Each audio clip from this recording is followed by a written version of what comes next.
Itu kan biar Golkar yang menilai kan itu. Iya. Meskipun udah ada banyak calon juga sih yang mau maju. Yang udah menyatakan mau maju, saya malah belum menyatakan mau maju. Di rakyat Cirebon pertama berarti. Iya. Paling nggak ketika ditanya mau maju, siap maju, siap. Itu. Siap ya Pak ya? Ya kalau emang mau didorong maju ya siap kan gitu kan. Kan kita nggak bisa mengatakan siap tanpa adanya kendaraan. Iya. Nah menurut Pak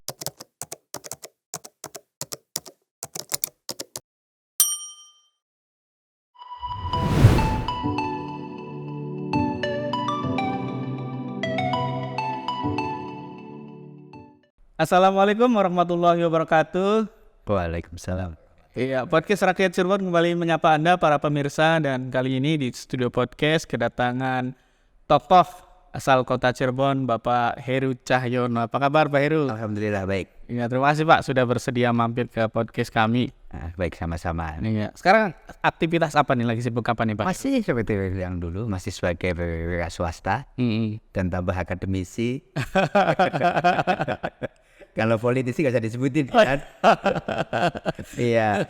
Karena momennya itu tahun politik Pak, 2023, 2024, dan saya pikir sosok Pak Heru itu tidak bisa lepas lah ya dengan aktivitas politik gitu. Kalau dari sisi politiknya nih, sekarang lagi aktif apa, lagi di mana, lagi mempersiapkan apa barangkali? Saya lagi aktif di bawah aja, kan kami punya ormas juga kan. Terus ada ketua ormas Barisan Pemuda. Apa itu? Tapera. Ya. Kita menggalang di bawah. Tapi kita non parpol. Non parpol. Kami independen, jadi silakan anggota anggota kami yang mau masuk kemana silakan kita support untuk menjadi calon anggota legislatif. Bergerak di bidang apa keormasan Bapera itu? Sosial masyarakat aja. Sosial masyarakat ya. Tapi pada akhirnya silakan kalau memang ada tumbangan. Itu kan arahnya kemana kan? Nah, Karena iya, orang bermain ormas nggak mungkin nggak arah ke politik. Tapi bukan untuk saya calon legislatifnya, untuk anggota saya. Iya, oke. Ini masyarakat Kota Cirebon mengenal sosok Heru Cahyono sebagai politisi dari Partai Gerindra gitu. Apakah itu masih berlaku atau sebetulnya ada dinamika yang terjadi sekarang? Masyarakat yang menilai. Saya ada di mana, ada di Gerindra atau ada di Golkar dan bahkan dari partai lain, masyarakat yang menilai. Tapi status keanggotaan parpol ada di Golkar ini. Oh, di Golkar. Karena KTA Gerindra udah saya serahkan di 2019 bersama pengunduran diri. Meskipun sampai hari ini belum ada jawaban legalitas formal diterima atau ditolak pengunduran diri saya di Partai Gerindra. Karena di Gerindra juga punya kenangan Pak ya. Ya kita yang ikut mendirikan lah di Kota Cirebon. Ikut mendirikan juga sekaligus pernah berkontestasi gitu. Pernah sebagai kontestan ya. Pada saat pilkada mohon maaf tahun berapa ya? 2013 gitu. Oh berarti periode Pak Ajis pertama gitu ya. Pak Ajis periode pertama ya. Kalau kita flashback di momen itu, ada enggak sih pelajaran yang bisa diambil, pelajaran politik tentu ya, hikmah politik lah kita sebut bagi Pak Heru sendiri menyikapi atau melihat dinamika politik yang ada di Kota Cirebon? Apa yang bisa ditangkap kemudian barangkali diterapkan untuk di tahun politik 2023-2024 ini? Ya mungkin itu sebagai ilmu yang hakiki ada dari sebuah pengalaman. Ya. Jadi pengalaman 2013 itu ya bisa diterapkan di 2024 ini. Jika berkesempatan untuk maju lagi kan begitu. Hal-hal apa yang paling menarik atau paling bisa dibagikan gitu sebagai ibrah politik ketika dulu? Harus membangun koalisi karena di Cirebon nggak bisa untuk mencalonkan sendiri ya. Itu aja sih, membangun koalisi, bersilaturahmi, berkomunikasi ke semua elemen masyarakat. Jadi sebetulnya sudah dilakukan pada saat 2013 itu. Ya sudah, Gerindra kan waktu itu cuma satu kursi. Tapi bisa nyalonin kan gitu. Iya. Ya mudah-mudahan dari ini juga minimal ada 3 pasang lah. Siapapun dari kita belum tahu ya. Karena belum kelihatan. Dan mereka yang partai-partai yang mempunyai kursi yang anggota legislatif mungkin udah bisa menentukan. Sebetulnya di Gerindra juga punya catatan menarik karena berhasil menduduki kursi DPRD Kota Jadi pemenang pemilu ya. Pemenang pemilu lagi ya 2019. Itu kan jadi indikator bahwa sebetulnya Gerindra juga masih punya taji lah. Iya, betul. Tapi kan politik kan dinamis Pak ya. Barangkali itu juga jadi bahan pertimbangan. Dan sekarang sudah menjadi anggota Partai Golkar. Iya. Kenapa pindah pada akhirnya? Pindah kan belum. Bukan suatu pindah. Oh, kita bagaimana itu cerita? Karena posisi gantung, posisi nggak ada wadah organisasi, kita tarik untuk Golkar, ya berarti kan dengan senang hati kita sama-sama menerima kan. Golkar mau menerima saya juga mau masuk ke Golkar. Karena tadi kita menunggu jawaban pasti dari Gerindra, sampai hari ini juga belum muncul apa diterima atau tidak pengunduran diri saya. Oke. Tapi tidak ada halangan dari Gerindra untuk Pak Heru masuk ke partai lain. Sampai hari ini nggak ada komunikasi. Kita mutus komunikasi sejak tahun 2019 ya betul. Iya, kalau boleh saya simpulkan, mohon maaf kalau salah saya, silakan koreksi. Ada problem kelihatannya? Nggak ada. Boleh dicek ke bawah kan, problem itu kan yang menilai masyarakat. Anggota, tapi tidak ada problem. Pendiri kemudian punya kenangan ya, menjadi kontestan, tiba-tiba mengundurkan diri gitu. Itu sikap politik dari Pak Heru ya. Oke, kalau kita berbicara Golkar, berarti kronologinya Pak Heru diminta Golkar, DPD Golkar Kota Cirebon untuk masuk sebagai anggota. Iya. Apa yang bisa dijalankan di Golkar menurut Pak Heru? Ya sampai hari ini kita masih bantu mengenalkan Golkar aja ke bawah. Untuk sosialisasi ke bawah gitu kan. Dan ada juga di kader-kader ormas saya beberapa juga ada yang beringinan jadi anggota legislatif. Kita coba dorong gitu, meskipun ada juga di partai lain. Karena kita independen, kita nggak bisa memaksakan. Kalau Pak Heru sendiri di Golkar punya tujuan tertentu nggak? Politik tentu. Ya sampai hari ini belum ada. Kan tujuan politik kan dinamis, bisa gitu. Terakhir kita baru memunculkan. Oke, siap. Hanya membantu aja masih tujuan dari ini. Tidak menjadi bacaleknya? Enggak tertarik atau ke legislatif? Iya, bukan anak muda ya gitu. Levelnya udah beda berarti. Muda di usia politik ya. Kalau sekarang kan di usia politik udah sangat tua banget. Kita waktu itu di Demokrat 2024. Gerindra. Jadi usia politik kita udah tua. Oke, siap. Ada keinginan untuk mengabdi melalui jalur politik pada top position di Kota Cirebon ini? Masih ada sekilas sih. Karena kan kita baru mencoba sekali ya bertarung gitu. Dan itu juga belum mendapatkan keberuntungan. Mudah-mudahan kalau memang ada kesempatan kita bisa bertarung lagi. Dan kita bisa memperoleh kemenangan. Dan bisa menentukan kebijakan di Kota Cirebon. Oke, siapa. Sebelum masuk lebih ke sana, saya pengen minta pandangan Pak Heru terkait dengan kepemimpinan di Kota Cirebon, bagi yang sekarang sedang berjalan atau yang akan. Karena kan kalau kita berbicara konteks kepemimpinan sekarang mengkerucut ke katakanlah Pak Aziz, beliau kan sudah tidak bisa mencalonkan lagi ya karena dua periode gitu kan, bersikap takdir politiknya tidak bisa lagi menjadi wali kota Cirebon. Iya betul kan, terlepas beliau mau kemana ya. Bagaimana menurut Pak Heru, apakah kota Cirebon itu punya figur-figur pengganti Pak Aziz? Kita tidak membandingkan, kita tidak sedang membandingkan, tapi yang bisa membawa perubahan terhadap kota Cirebon ke arah yang barangkali lebih baik gitu. Banyak kan calon-calon yang mau maju juga hari ini. Ya mungkin mereka punya misi dan misi yang lebih bagus ya dibandingkan dari ini kan gitu. Iya. Kalau saya berkeinginan sih hanya prihatin jika Cirebon ini menjadi maju. Iya. Terus asli Cirebonnya termasuk kita ini akan tersisih oleh para pendatang nanti.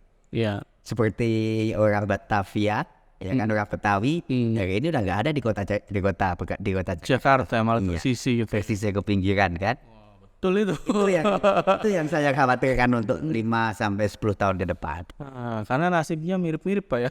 Sama dulu kita juga seperti Cirebon, kota persinggahan dan dari ini kita sudah mengamati. Nah, sebetulnya saya juga mengamati pengamat ekonomi kan. Malam Sabtu, malam Minggu itu di Jalan Cipto nggak ada plat E mobil itu. Iya. Semua D, B, iya. Ya dia masuk ke mall, masuk ke restoran, terus orang kita kemana? Ataukah kita menjadi penonton? Iya. Atau menjadi pelaku? Iya. Atau jadi penggembira? Nah ini tinggal pilihan deh. Ya kan untuk ke depan seperti apa? Iya, siap. Ya karena memang secara filosofi nama Cirebon diambil dari kata caruban yang artinya campuran gitu. Betul. Dari letak geografis juga memang kota persinggahan, dan kalau di Cimahi Majapahit boleh dibilang leadernya lah gitu. Iya betul. Termasuk yang paling jadi tolak ukur gitu loh. Nah, apakah keprihatinan itu juga menurut Pak Heru tidak sebaiknya di bidang politik gitu loh? Artinya politik atau jabatan-jabatan strategis itu harus putra daerah yang memegang. Ya harus, karena ya tadi untuk kebijakan itu kan. Tapi kan mohon maaf, meskipun putra daerah kalau kalah dengan unsur dari pengusahanya juga mereka gak akan punya kemampuan, ya kan? Di Cipto semua pengusaha gak ada bukan putra daerah. Iya. Mungkin di mana lagi di Kartini ya. Iya. Kan kita leading sektornya Cipto, Kartini, Siliwangi udah perkantoran ya kan, Wahidin, ya itu. Toko yang lingkungan itu di mana hari ini udah dikuasai oleh mungkin orang luar kota Cirebon. Iya. Kita dari sebagai penonton. Dari sektor usahanya justru yang berat itu adalah mereka yang datang dari luar Cirebon gitu. Terus kebijakan pemerintah sendiri kan hari ini masih menempatkan tenaga kerja non skill yang wajib penduduk sekitar kan. Nah itu kenapa nggak dirubah? Yang skill juga diwajibkan untuk orang lokal. Itu yang saya harapkan sebagai seorang akademisi ya gitu kan. Jadi produk-produk kita ini mampu kok bersaing dengan produk-produk orang luar lah. Justru ceruk regulasinya itu harus diperlebar ya. Diperlebar betul. Mengakomodir potensi-potensi yang muncul. Potensi yang ada dulu kita optimalkan. Oke, siap. Di kita kan hari ini masih suka mengoptimalkan potensi dari luar. Iya kan? Iya. Justru kan kita lebih bagus sebetulnya kalau kita gali. Cuman kenapa nggak mau digali? Kenapa Pak? Ya semua yang bisa menjawab, semua yang punya kebijakan. Masa berkeinginan mau diskusi dengan ketua dewan, berdiskusi dengan Pak Wali Kota, dengan tokoh-tokoh masyarakat, para pengusaha seperti apa sih? Gitu. Iya, kan beliau-beliau yang punya kebijakan kan, ketua dewan dan Wali Kota sementara ini. Ya, jadi Pak Heru itu selain politisi juga seorang pengusaha Pak ya? Iya. Bergerak di bidang perminyakan ya? Iya betul. Ketua Asrena Migas masih hari ini. Oke. Juga. Gak tahu besok pagi. Kan dinamis juga itu. Sektor usahanya di bidang energi, kemudian akademisi di Fakultas Ekonomi IAIBBC. IAIBBC Cirebon gitu. Jadi ya saya percayalah pertimbangannya itu kompleks gitu ya, dari bukan hanya pertimbangan politik ya, tapi juga pertimbangan dari ekonomi dan ditunjang dengan analisis khas akademisi gitu. Iya itu menarik Pak. Jadi soal slot porsi putra daerah ya. Iya. Ya katakanlah diberi ruang untuk berkontribusi membangun kotanya. Membangun kota sendiri itu yang saya harapkan. Iya.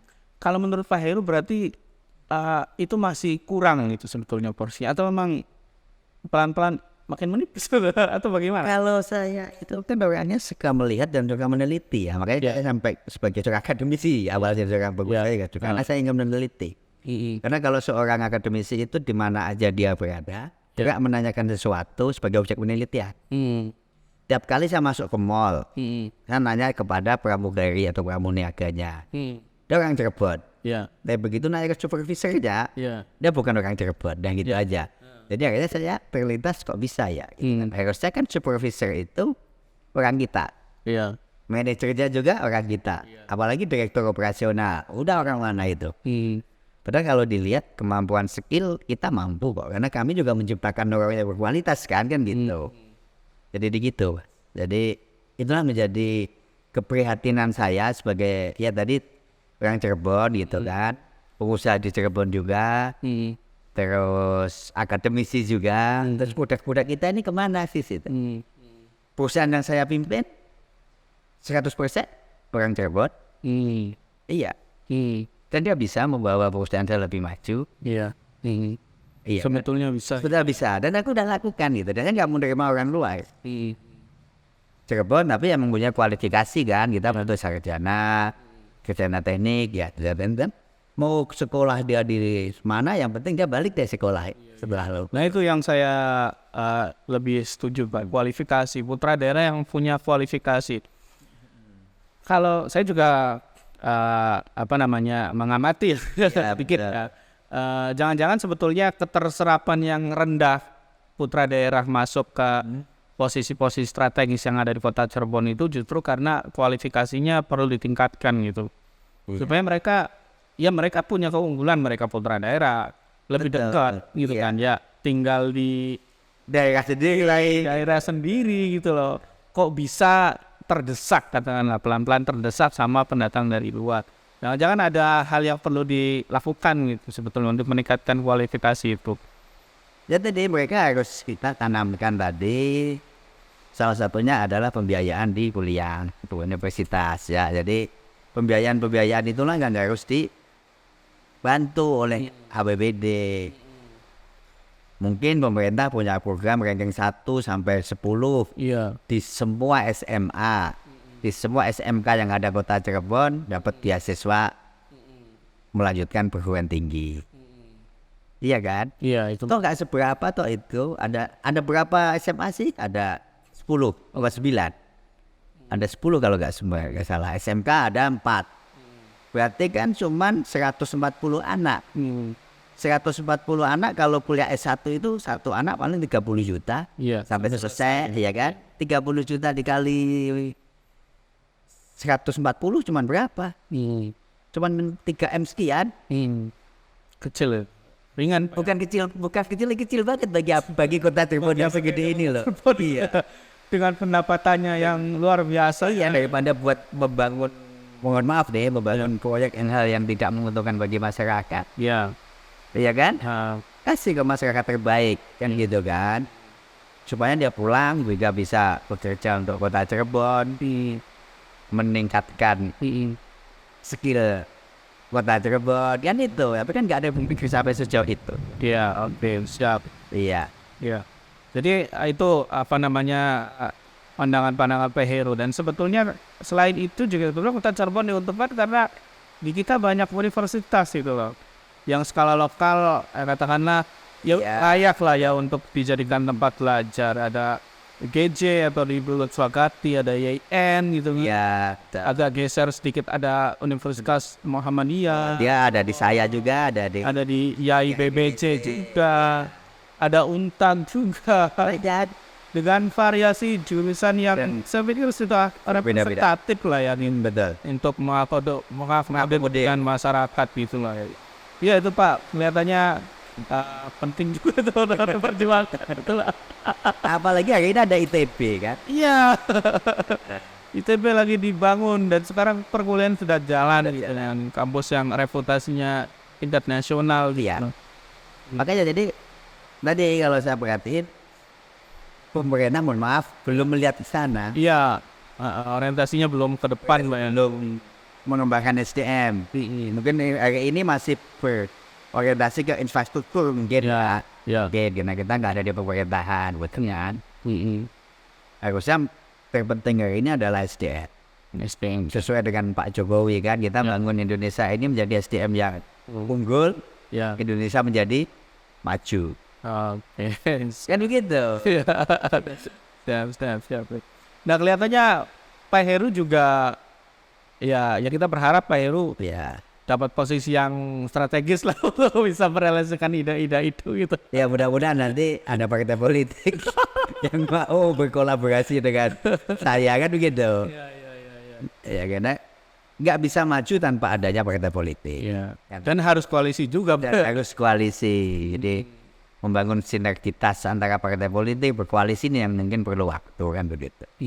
Oke, berarti kita lebih dalam ke politik ya. Jadi kita sudah gali pandangan Pak Heru terkait apa yang perlu dipersiapkan untuk kota Cirebon ke depan, dan dari itu juga tidak bisa serta-merta berjalan sendiri tanpa adanya kebijakan, dan salah satu produsen kebijakan itu adalah para politisi ini yang duduk di legislatif maupun di eksekutif gitu loh. Nah, kita lebih jauh ke politik, Pak. Bapak sudah masuk Golkar dan mungkin kalau di Golkar masih anggota biasa gitu ya. Iya. Punya privilege gak untuk mendapatkan rekomendasi? Ya itu kan biar Golkar yang menilai kan itu. Iya. Meskipun udah ada banyak calon juga sih yang mau maju. Yang udah menyatakan mau maju, saya malah belum menyatakan mau maju. Di rakyat Cirebon pertama berarti.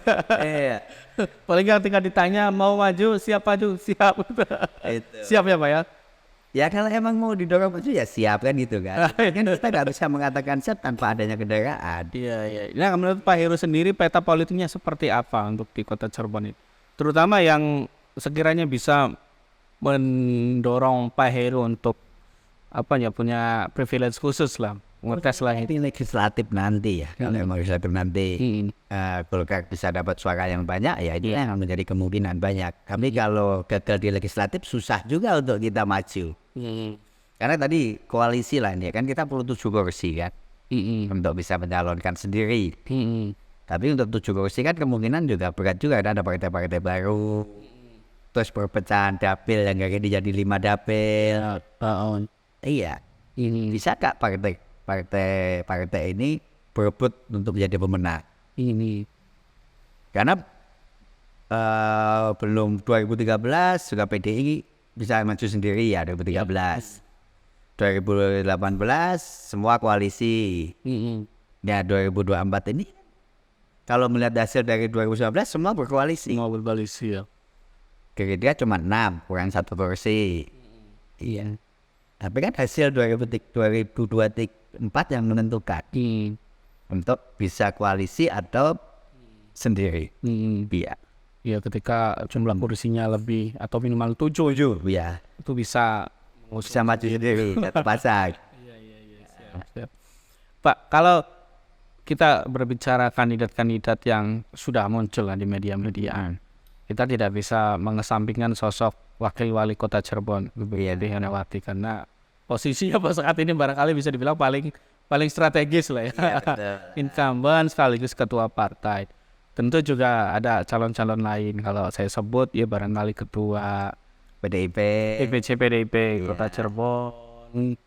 Kemudian ada juga Pak Handaru Jati ya sekarang menjadi wakil sekretaris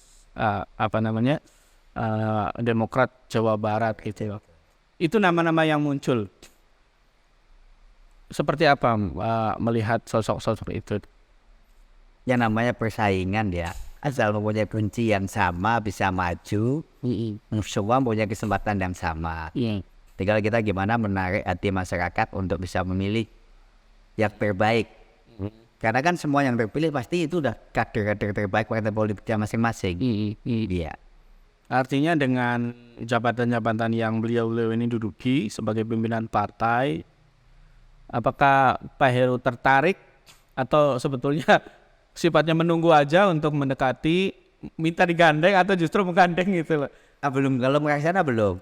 Kalaupun saya mending kita cari pasangan yang lain. Jadi kita betul-betul mewujudkan pasangan yang baru di luar legislatif dan eksekutif yang ada. Kenapa begitu Pak? Apa pertimbangannya justru nama baru ini? Supaya kita bisa enak bersaing juga, masyarakat akan menilai. Iya. Gimana? Menilainya maksudnya dari apanya? Ya mungkin dari latar belakang si calon yang betul-betul non legislatif dan non eksekutif gitu kan. Mungkin masyarakat bisa berharap barangkali ada perubahan dibanding mereka yang sudah duduk dan sudah kelihatan dari. Apa nggak takut kalah popularitas dan track record gitu karena tidak dikenal atau tidak seterkenal? Ini kan cuma 5 kecamatan, 22 kelurahan. Iya. Untuk menaikkan popularitas, untuk meningkatkan elektabilitas tidak lama kok. Iya kan? Iya menarik ini. Iya gak lama. Out of the box. Iya. Karena kecil ya Pak ya. Jadi karena kecil. Sehari jalan ya bisa keliling semua gitu. Hari bisa satu kecamatan. Satu kecamatan ya gitu ya. Berarti seminggu bisa full 5 kecamatan kan? Ada diulang berapa minggu tinggal kan begitu. Justru Pak Heru tertarik dengan sosok-sosok yang sekarang betul newcomer. Iya. Oke. Dan saya juga kan termasuk bukan newcomer ya. Mungkin masyarakat juga sudah menilai bahwa Pak Heru adalah politisi kan gitu kan. Iya. Karena ada juga pandangan masyarakat yang tentang politisi itu udah bagaimana. Oke. Jadi memanfaatkan opini itu ya. Kan opini itu. Iya betul. Karena yang terkenal itu belum tentu disukai gitu. Siap. Berarti kita berbicara sosok kuda hitam nih Pak. Iya. Ya saya bisa klaim Pak Heru juga mungkin menjadi kuda hitam pada. Belum enggak juga kalau kuda hitam karena saya di masyarakat ini saya udah terkenal politisi. Oh iya. Meskipun saya bukan anggota legislatif dan bukan anggota eksekutif kan begitu. Jadi sosok kuda hitam yang Pak Heru maksud itu sebetulnya ada di kota Cirebon. Ada, kita tunggu aja gak tahu siapa. Ya. Dia berkualifikasi gitu. Kelihatannya juga iya kok, banyak yang mumpuni berkualifikasi dan akan maju. Mungkin dari ini kan masih malu-malu. Iya. Malu-malu mungkin mereka masih menunggu kapan siapa sih yang akan bisa mengusung sendiri atau siapa sih yang akan bisa berkoalisi. Iya karena masih melihat peta di 2024 awal ya. Iya betul. Pasca pileg itu bagaimana hasil pemilu legislatifnya bisa geser nama.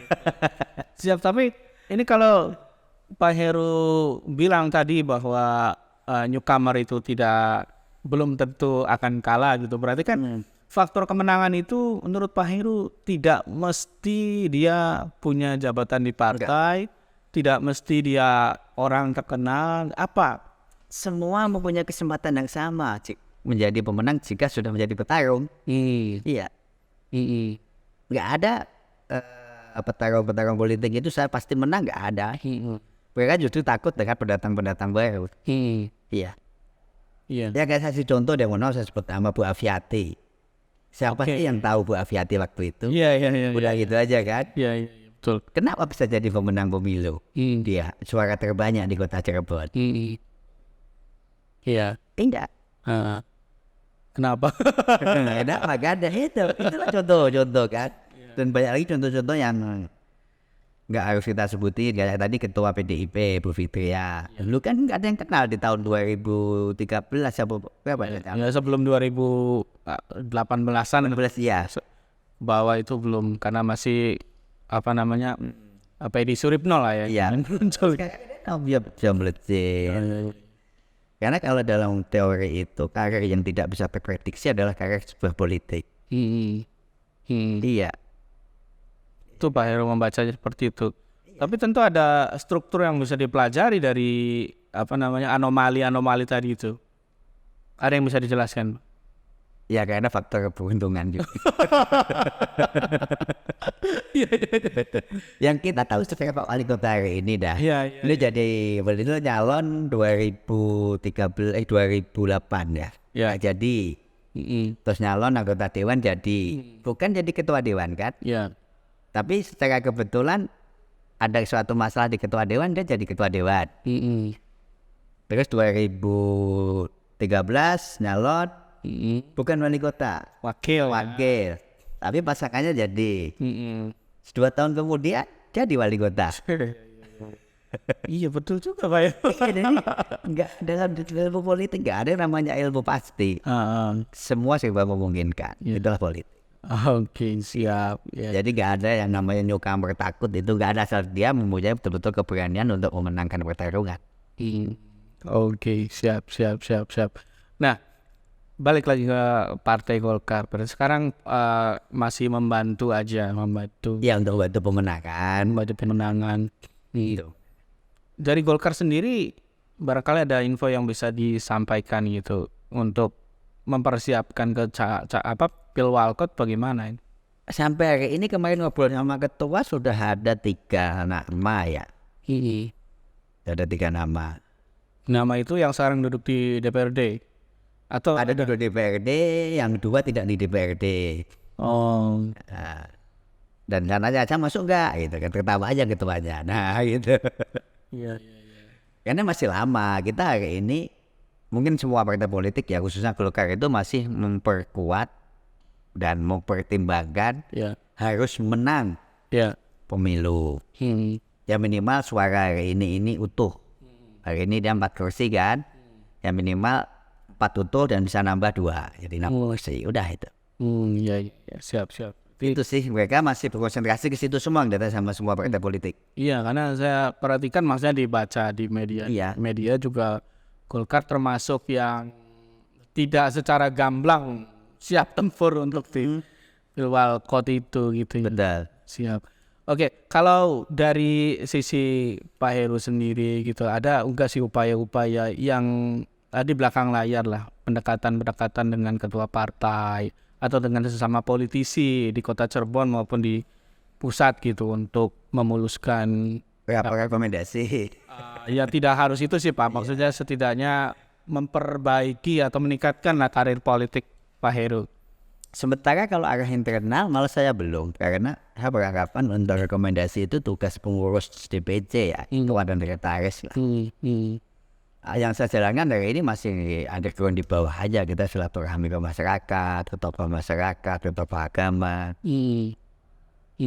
ke kaum muda gitu kan. Ya kebetulan kan dengan kita kumpulan anak muda ini di kampus lebih enak kan, banyak masyarakat kota juga.